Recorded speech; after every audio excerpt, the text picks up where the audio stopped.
You know that Terry has met the Dragon Lady and under most peculiar circumstances, and is now plunged headlong into another adventure. It all began last night when Terry left the hotel and started down a narrow, winding Chinese alley in the town of Yankuk. He was bound for the waterfront. When he heard gunshots, he hid in the doorway, and almost before he knew it, he had come face to face with the Dragon Lady. She had been wounded in the shoulder. We'll continue with this new adventure in just a moment.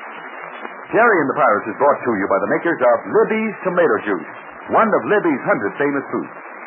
There's no doubt about it. The men and women who go places and do things in this world are the ones with pep and sparkle, live wires who never seem to get tired or blue.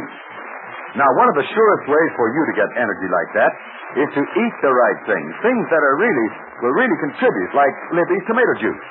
You see, Libby's Tomato Juice is not only a wonderful tasting drink, it's rich in vitamins. Yes, Libby's Tomato Juice is one of the best of all sources of important vitamin C. It's rich, too, in vitamin A, and also supplies vitamins B1 and G. So you can see you get lots of vitamins when you drink this grand tomato juice of Libby. And tomato juice is far from being the only Libby's food you'll want to have. Libby brings you more than 100 different foods. Fruits and juices, meats and vegetables, salmon. Every one is extra specially good. They taste grand and they bring you fine food values. For Libby's skill and careful methods protect food values as well as flavor. So why don't you ask your mother to get Libby's food? She'll be glad to because they're easy to fix as well as grand tasting and nutritious. The name is Libby's, spelled L-I-B-B-Y-S. You want her to get Libby's food because they're extra good. And now, Terry and the Pirates. Well, like I said, Terry met the Dragon Lady and helped her elude those who would kill her, and assisted this notorious woman bandit through a secret entrance to her room. There he bandaged her shoulder and learned that it was Baron de Plexus who was behind the plot to destroy her. The Dragon Lady was grateful for Terry's help and made him promise not to deliver her up to the police. But let's look at another scene. From an open window in the hotel, handsome Pat Ryan, his arm in a sling, looks down on the street. Then he turns to look into the room as the door opens. Hello, Slugger. Bring the body inside and shut that door. Hiya, Mr. Ryan. On your feet again, I see, huh? How's your old wing? Well, I'm not flagging any trains with it. Say.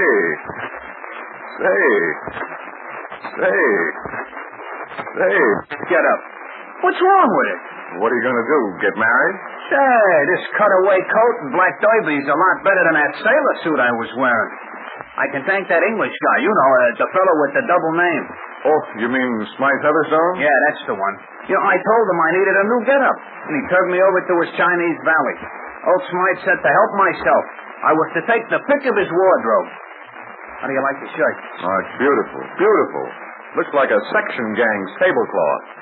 Boy, you're all dressed up like French pastry. All my life I wanted a cutaway coat, striped trousers, and a derby.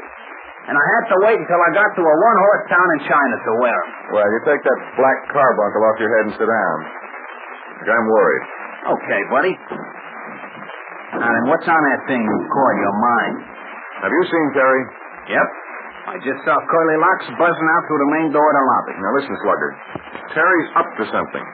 Last night he got back here after midnight. Didn't say where he'd been, and when I asked him questions, he was very slippery. Maybe he was out doing the town. No, not Terry. I know that lad too well. Well, then what are you worried about? He's got something on his mind. He doesn't like Terry to keep a secret. Well, Ryan, all you got to do is speak up, and I'll find out what's been going on. What do you want me to do, trail the lad? Slugger, you couldn't trail a brass band in that outfit. Right now, you're as useful as a keyhole in a tree stump. I don't get it. Never mind. Now, listen. Last night, Terry started down to the boat. The one that picked us up and brought us here. Yeah? He was going down there to pick up our clothes and bring them back here. Well, I just checked up. Terry never went near the boat. Just like I said. Hijinks. I know you look stupid, but don't talk that way. No, Terry's got something on his mind. Well, what are we going to do about it? I don't know. You say he just left the hotel? Yeah, we stopped and chatted a bit. Well, what'd you talk about? Well, I says to him, hello, 8-ball, where you rolling?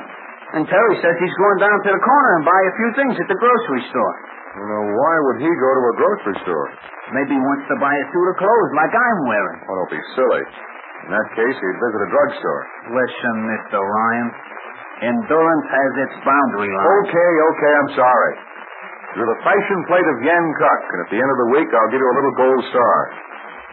Now, here's what I want you to do. I want you to go down and see if Terry's still there. I want you to trail him. That is, if you can do it without attracting too much attention.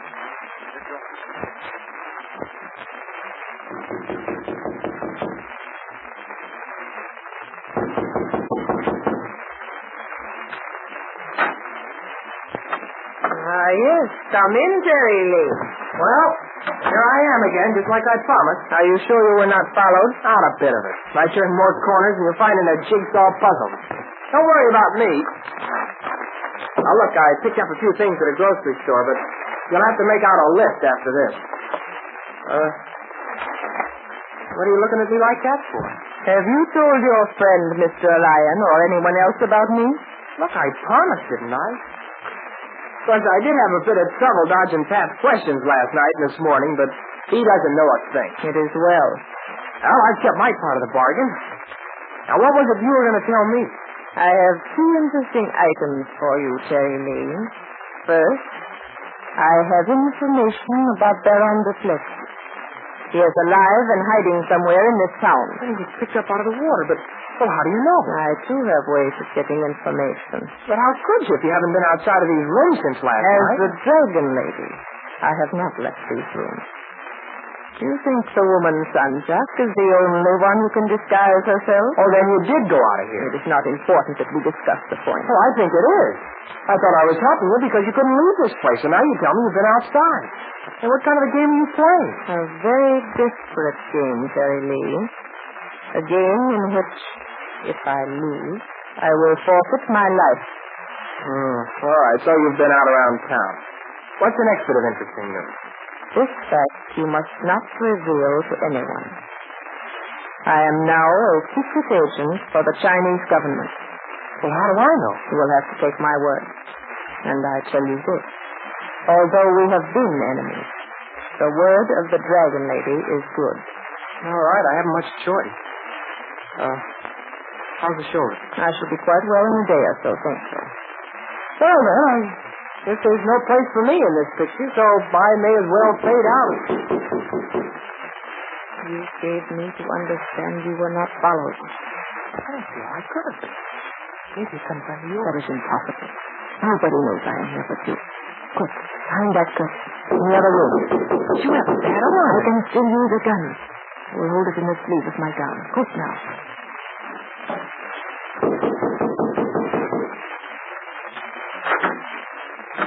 What do you want? Hiya, sister. I want to have a talk with you. There must be some mistake. Yeah, but I didn't make it. A friend of mine did. You have come to the wrong address. I do not know you. Well, I don't know you either, so that makes this even. Now, look, lady, stop arching your eyebrows, and we'll get this over with in a minute. Look, I ain't trying to start no trouble.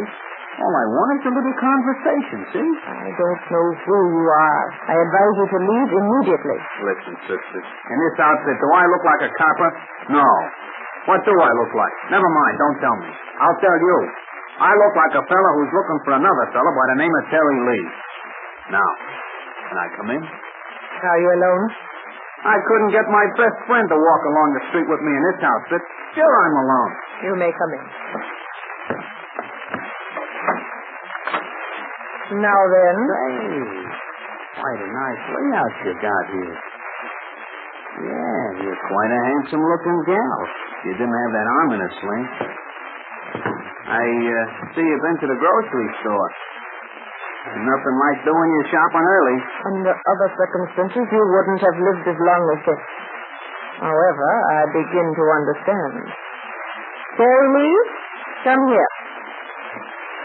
Yeah, I know who this man is. What's the idea, Clever? Well, if it isn't my old friend, Mr. Lee. You know, it's a small world. Yeah. Here I was, back at the hotel, talking to a fellow named Pat Ryan. And Pat says to me, he says, Slugger, I wonder what Terry is. And I said, well, I'll find out and let you know. How did you know I was here? Oh, that was easy.